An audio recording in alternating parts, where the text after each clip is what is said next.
anak-anak kelas 9. Selamat pagi. Selamat bertemu kembali pada pembelajaran kita pagi ini.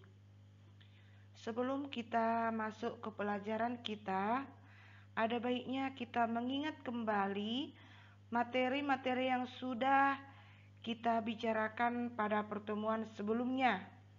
Pada pertemuan pertama, kita sudah mengidentifikasi informasi dalam teks diskusi.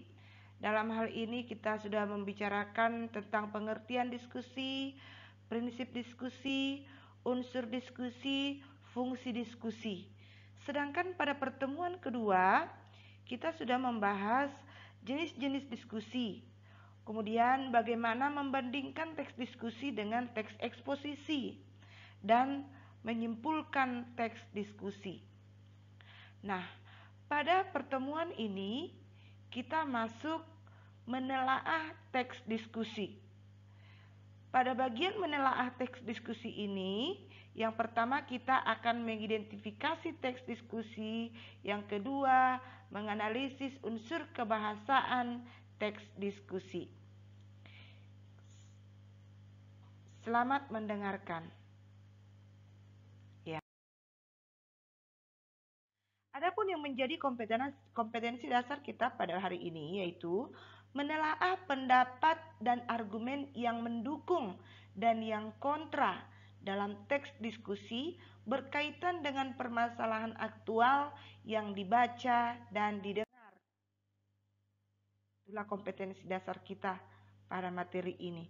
Yang pertama, menelaah teks diskusi yaitu mengidentifikasi teks diskusi. Sebelum kita lanjut lagi, kita harus paham apa yang dimaksud dengan kata menelaah. Ya, menelaah ini artinya mengamati dan menentukan ciri atau tanda-tanda tertentu. Itulah yang dimaksud dengan menelaah. Masuk kita ke struktur teks diskusi. Teks diskusi ini terdiri dari beberapa bagian yang saling berkaitan. Saling berkaitan satu sama lain. Nah, struktur yang pertama dalam teks diskusi yaitu isu atau masalah. Yang kedua, argumen. Argumen dalam teks diskusi ada dua, yaitu argumen kontra atau argumen pro. Argumen kontra ini sama dengan contrasting point. Sedangkan argumen pro sama dengan supporting point.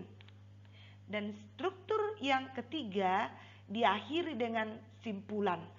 Kenapa Ibu sampaikan ini struktur yang ketiga?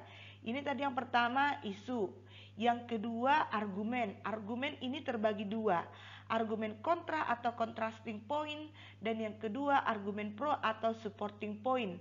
Yang ketiga adalah simpulan. Nah, apa-apa saja yang menjadi isi dari isu atau masalah? Ini dia. Pada bagian isu, di sini terdapat permasalahan yang akan dibahas dalam diskusi. Demikian juga dengan argumen kontra. Argumen kontra adalah argumen yang menolak atau menentang. Sebaliknya, argumen pro, argumen yang mendukung. Sedangkan simpulan berisi saran atau solusi dari masalah yang akan dibahas. Ya, ingat. Pada teks diskusi, ciri yang paling dominan terdapat argumen pro dan argumen kontra. Ya, argumen yang berlawanan dan argumen yang mendukung. Itulah dia yang dibahas di dalam diskusi. Oke. Kita lanjut. Ini dia contoh teks diskusi yang sudah Ibu identifikasi, dia isu, argumen kontra, argumen pro, dan juga simpulan. Ini juga ada pada modulmu. Kalau kurang besar nanti kamu bisa lihat pada modulmu. Kamu baca. Kenapa bisa dikatakan paragraf pertama itu isu, paragraf kedua itu argumen kontra, paragraf ketiga itu argumen pro, dan ini yang terakhir adalah simpulan. Oke. Kemudian kita masuk ke bagian yang kedua, yaitu menganalisis unsur kebahasaan teks diskusi. Atau unsur ini sering juga disebut dengan kaidah atau aspek kebahasaan, ya. Jadi setiap teks itu mempunyai struktur dan kaidah kebahasaan yang berbeda-beda. Dalam hal ini kita akan membicarakan tentang kaidah kebahasaan teks diskusi. Dalam teks diskusi kita akan menemukan kaidah atau unsur kebahasaan. Yang pertama, kohesi dan koherensi. Yang kedua, modalitas atau modal. Ketiga, kalimat evaluasi. Keempat, kosakata emotif. Dan yang kelima, kata tugas. Nah, tidak semuanya kita bahas ini sekaligus ya nak. Hanya ada beberapa nanti yang kita bicarakan dan kita akan lanjutkan pada pertemuan berikutnya. Masuk kita jelaskan dulu satu persatu kaidah kebahasaan yang ada pada layarmu. Yang pertama, kohesi dan koherensi. Apa itu kohesi? Kohesi ini sama dengan kesatuan. Ya, kesatuan yang dimaksud di sini adalah keterkaitan atau kepaduan kalimat dalam paragraf. Ya, berarti ini kohesi ini hubungan antar kalimat. Sedangkan koherensi ini adalah keterkaitan antar paragraf sehingga memiliki kesatuan makna yang utuh. Nah, kalau kohesi tadi ini keterpaduan antar kalimat, koherensi ini keterpaduan atau keterkaitan antar paragraf. Ya, itulah dia yang dimaksud dengan kohesi dan koherensi. Coba perhatikan pada contoh ini, pada paragraf ini. Ya. Berkembangnya zaman sekarang ini membuat beberapa dampak seperti kemajuan teknologi komunikasi. Salah satunya ialah terciptanya smartphone. Nah, perhatikan yang Ibu blok ini, membuat beberapa dampak dengan salah satunya ini mempunyai kohesi. Itu artinya kalimat yang pertama dengan yang kalimat yang kedua ini saling berkaitan. Yang mana dia yang membuat berkaitan ini, yang Ibu blok ini dia. Ya, membuat beberapa dampak. Salah satunya itulah dia, ya. Inilah dia kohesi. Ini sebenarnya ada 2 paragraf ini, ya. Maka dari itulah yang menyambungkan paragraf pertama dengan paragraf kedua supaya dia koheren. Oke. Jadi kohesi dan koherensi ini adalah keterkaitan atau keterpaduan antar kalimat dalam paragraf dan antar paragraf. Antar paragraf maksudnya paragraf yang pertama ke paragraf yang kedua, ke paragraf yang ketiga, dan seterusnya. Itulah dia salah satu kaidah kebahasaan pada teks diskusi. Ya.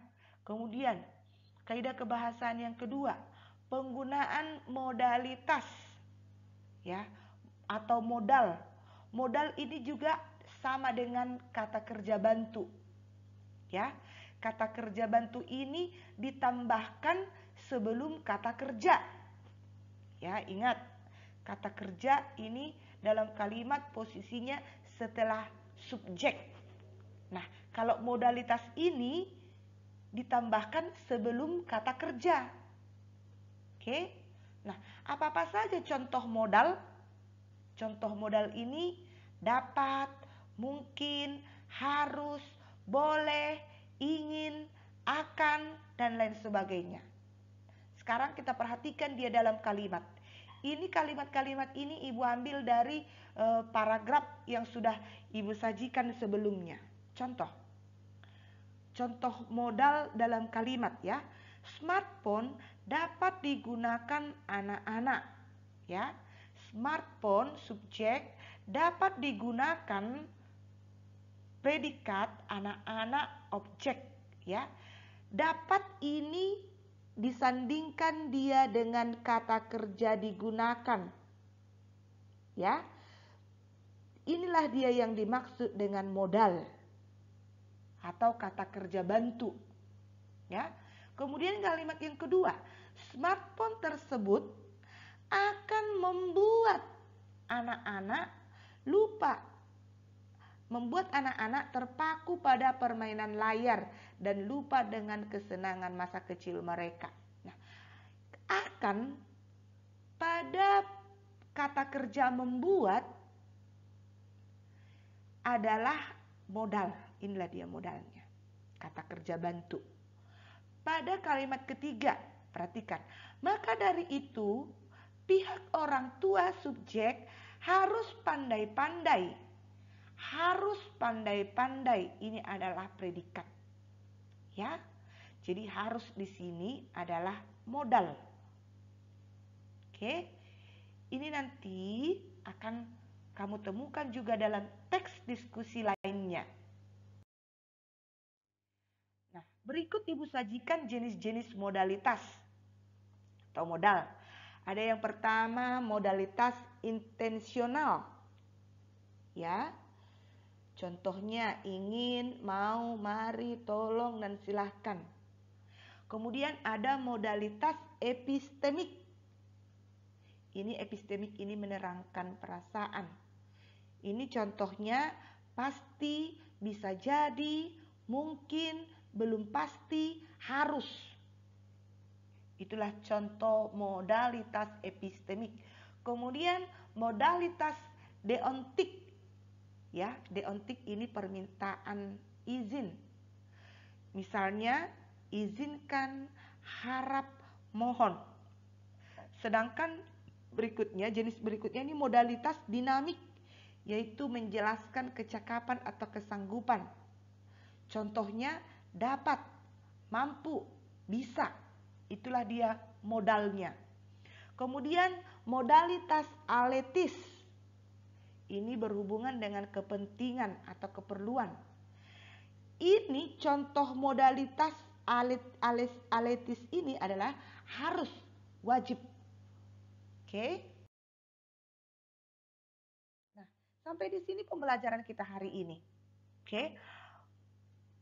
Kaidah kebahasaan yang belum kita tuntaskan di sini akan kita sambung pada pertemuan berikutnya. Semoga dengan apa yang Ibu sampaikan dapat dipahami.